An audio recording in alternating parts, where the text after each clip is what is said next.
เพราะว่าเพิ่นเฮ็ดให้แบบชาวต่างชาติเฮ็ดให้แปลกหูแปลกตานั่นแหละจังว่าแม่ก็โอ้ยมาเห็นดีบอกดีใจแล้วแม่มาเห็นดีงามงามงามๆไปเบิ่งมันมีหลายหม่องมีหลายหม่องที่ไปมีหลายหม่องสวยงามงามไป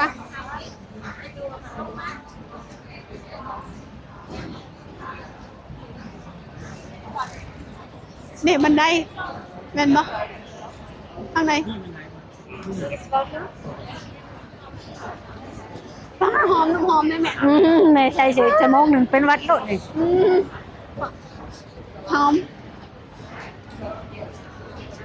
น้ำหอมแบบเขาจะป้าไว้ในเรือนในบ้าน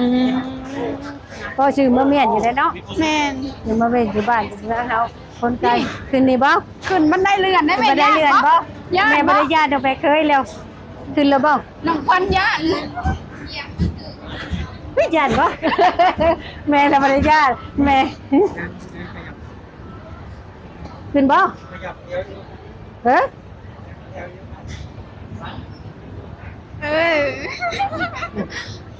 ขนาดลูกอยู่กรุงเทพยัง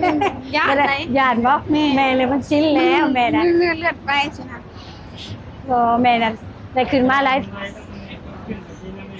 เวลาขึ้นบันไดยืนเป็นแถวอะสิแม่บ่จ๊ะเคยขึ้นแต่ว่าบ่จ๊ะจิ๊กว้าวสั้นได้แล้วนี่เนาะสั้นได้นี่สั้นได้สั้นหนึ่งสั้นหนึ่งบ่นุ่นไปทางคุณไปทางพี่แม่ของไผ่ขวัญ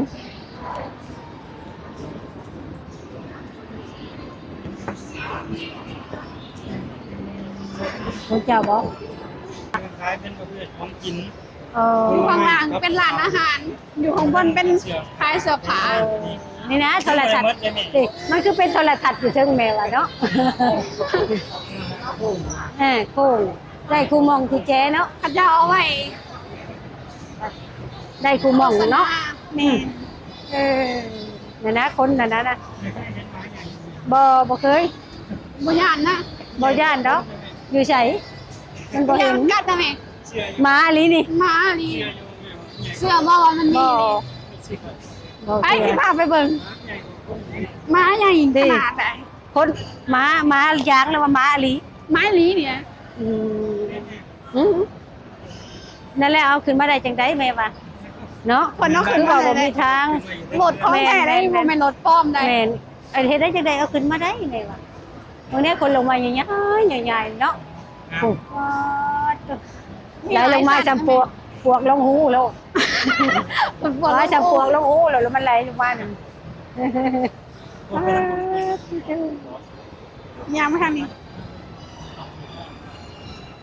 แม่ตื่นเต้นแล้วเห็นหมาโอ้ยตื่นเต้นแล้วอยากเบิ่งอยู่ได้หมาแล้วใช้มันมีหมาได้ใช้ว่าได้รีบอมาแม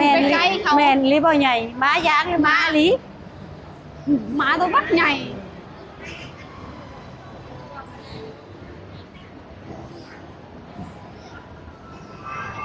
เห็นบ่ค่ะข้างล่างค่ะ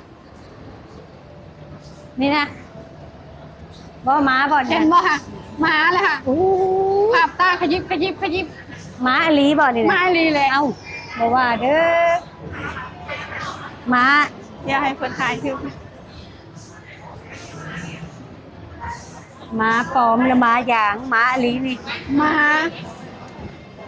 าหุ่นโอ้เบิ่งเด็กเขาจะเห็ดโค้งแท้เลยปลาตุใจเลยแม่ลิบ่เชื่อเนาะว่าหมาใหญ่ปานนี้นะแต่มันกระพริบ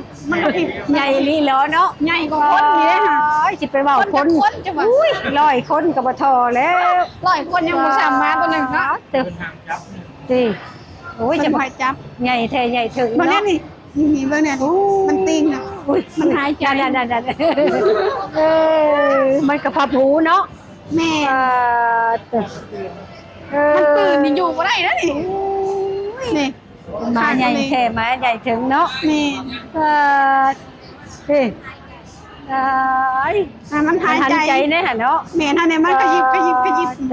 แม่บ่เชื่อดอกว่าหมาสิมีหมาใหญ่ปานนี้เนาะ อยู่บ้านเฮาวันนี้มี บ่ เนาะ มีบ่มีบ่มีดังมันยังบ่ทอเลยดังมันยังกว่าเลยอุ้ย อุ้ย แล้วปัญใหญ่แท้ แต่ว่าแต่ว่าแต่ว่า ว่าเต็นขวัญ เขาเอิ้นหมาหยัก หมายักษ์บ่นี่ แม่ ปัญใหญ่แท้ใหญ่ถึงจุ๊ แต่ได้ได้ไหม ประหยัด แต่ได้ไหม อุ้ยปอ แต่เบิ่งดู บ่ได้ขออนุญาต ลองแปะเบิ่ง ตกแข่งมันหั่นนะ ใหญ่ขนาด โอ้โอ้โอ้โอ้แข่งมันหั่นนะ แข็งมันนี่แต่ได้ โต ได้สิแต่ให้เบิ่ง อุ้ย แต่ให้เบิ่งจับบ่ได้เข้าใกล้บ่ได้ โอ้ใหญ่ดีแล้วเนาะ ใหญ่ บ่เคยเห็นหมาหางมันยังจำตัวหมาบ้านเฮาแล้วเนาะ แม่น หางมันหั่นนะอืม ทางมันก็ยังใหญ่ อืมไปเดี๋ยวมันหันใจนะ มันหันใจ มันหันใจ หางมันยังจำไก่มันคือก็คือมาใหญ่ที่แล้วก็ คันแน่ว่าคันแน่มาครั้งแรกบ่ฮู้จักนี่ก็คิดว่าเป็นไม้อีหลี อืม นี่ แม่นอืมหาจะเป็นใหญ่แท้ กินอยู่ในขาคอยให้อื่นเขาก็แบบทำได้ เอามีอีกแล้วฮะ หยัง นี่ ฮะ เฮ้ยเป็นเลยป่าน้ำโมเมนต์ป่ะ งามงามยังอันนี้นะอีหยังแหละนี่ คล้ายๆกับจานดาวเทียม เออ พระเจ้าเอาเห็ดมาเองไว้ ไงครับโมเมนต์มา ใหญ่ใหญ่ ใหญ่ค่ะ หาง เนาะ พระเจ้าเอาเห็ดได้ หางมันน่ะจำหมาบ้านเฮาแล้วหางมันนั่นเนาะ น้ำมันถึงสามโต๊ะมาแล้ว อือ ที่ต้องกิน เป็นท่านนี่บ่ไปเย็นเลยแม่ เย็นบ่ เย็น แม่หิวข้าวก็ไปกินเลย คนลูกคนพองนะคะ ว่าคันหิวข้าวก็ไปกินเป็นครั้งเดียวกันเนาะ คอยขึ้นเด้อคอยขึ้นเด้อ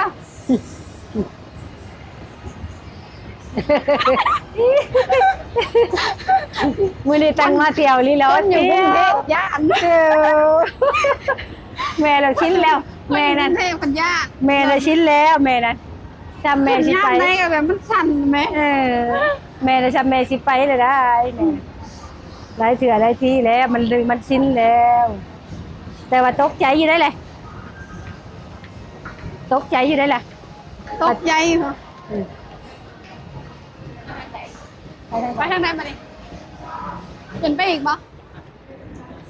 ขึ้นไปอีกชั้นหนึ่ง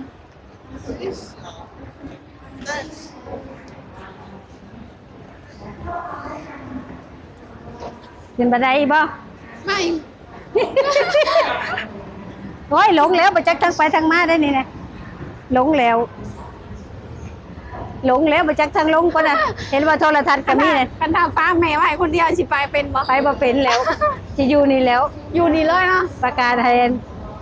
ใช้เลยสิได้ มี ไป ทีวีให้เบิ่งนี่ได้ไหม เอ แม่ อ สบายมีทีวีให้ดูฟรี เจริญรุ่งเรืองประเทศไทย ทั้งเทิงก็มี อืม บ้า สบายเนาะขวัญขึ้นไปกับบริยางเลยเนาะ บ่ได้ยาก บริยาง บ่ได้เมื่อย บ่ได้เมื่อยบ่ได้ยาง สบายอุ้ยอีหยังอันนี้ ยืนไปโลดอีหยังอันนี้นะเต่า อีห บ่ ยังอันนี้ เต่าบ่แม่นบ่เต่า แม่ บ่ นสิ ฮะ แม่นบ่เต่าหยัง นก นกบ่ นกอีลาบคอยาวอ่ะเด้ข่อยว่าเนาะ ใช่ใช่หัวมัน ตีนมันจังแล้วนี่ ตีนมัน พี่ เอ้ามันก็บ่มีหัว จังแล้ว ม้องไทย เอ้า จะเข้าใกล้ม้องไทย เขาบ่ให้จับบ่ มั เขา น บ่ บ่ ให้ มี จับ หัว นะ เหรอนี่เหรอหัวมัน เขาบ่ให้จับเขาขังไว้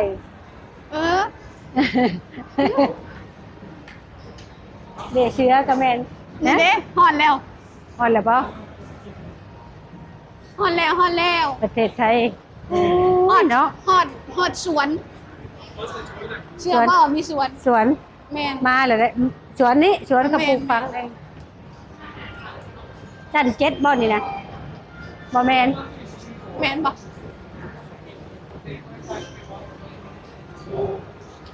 ปลาฮะ ชั้น4บ่ แนมลงไป แนมลงไปหั่นนะพวก สุดสายตา อุ้ยกู อ่า อย่ามาเงิดมางอเนาะอู้กูเนี่ยนะ เดินบ้านเข้าเลย กว้างอันนี้ อันนี้นะจะเป็นสะอาดจางนี่เนาะ เมื่อยบ่ยางขึ้นมา ความสะอาด ยาง แม่ ยางมาได้ขึ้นมาเมื่อยบ่ แม่บอกก็ธรรมดาอยู่ ธรรมดา บ่ได้เมื่อยลูกแล้วสิเมื่อย เมื่อยตอนนี้ อันแม่เข้าห้องน้ำแม่ว่าไปเจ้าเห็นทีนึง ยังบ่ทันได้สุด เดินภาพเดียวยันจะเป็นยันจะเป็นกินเงินแล้วเนาะ คิดเงิ น้ำ นแล้ว เดียวนี้แล้วแหละแม่ไปบ่ แม่ ได้ ว่ามันเจริญปานนี้มันงานงามปานนี้ไปคิดเงินแล้วแม่ว่าแม่น เขาฟรีพร้อม สถานีนะ แม่น เขาฟรีบ่เสียเงินจักบาท โอ้ยอย่างว่าเนาะจะเป็นแล้วก็บ่ได้เมื่อยก็บ้านก็สิขึ้นให้เราโอ้ยบ่ได้เมื่อยเมื่อบ้านก็สิคิดนอนคิดว่าประเทศไทยเจริญเด้บัดแม่เมื่อบ้านนี่สิเมื่อให้เมื่อหน้าแม่นบ่สิคิดฮอดอยู่กรุงเท สิ พ เห็นได้แต่หน้าแล้วบ่เห็นหางไหม บ่เห็นกี่ดินเลยบ่ อั เห็ น น นี้บ่มีกี่ดินเด้ บ่มีกี่มีแต่แนวเหลื่อมมีแต่แนวจบแนวงามแม่มเหลื่อมเดี๋ยวเบิ่งแนวหูคือแม่งเห็นหอยเนี่ยหุ้แม่ว่าหงเรื่อง เดี๋ยวสิพาขึ้นไปอีกสั้นหนึ่งมันสิมีสวน ขอบคุณน้องควันด้วยนะครับที่มาเนี่ยมาเกี่ยวงานนี่เนาะ แม่นแม่น เกี่ยว วันนี้ก็ได้มาพาแม่ขึ้นมาหาได้คือว่าเมื่อยบ่ บ่ได้เมื่อยม่วน ม่วน ม่วน ยังสิพาไป น้อง อีก ขวัญยังเมื่อยกว่าแม่ เมื่อยแล้ว เดี๋ยวสิ ยาย พา จะบ่ แม่ ได้เมื่ ไป อย อีก ที่ยายนี่ ยายม่วนบ่ ม่วน เดี๋ยวสิพาขึ้นไปอีก แต่เว้นบ่ได้แต่เว้นบ่ได้ บอก เด้อ โอ้ยโอเคนะทุกคนวันนี้กับพาแม่น้องมิมี่เนาะมาเดินหาเนาะกะคือแบบมีความสุขเนาะก็จะได้แบบว่าจบคลิปเพียงสำนีเด้อพี่ๆ FC ของน้อง สบายดีเด้อจ้า สบายดีแม่ สบายดีเด้อจ้า บ๊ายบาย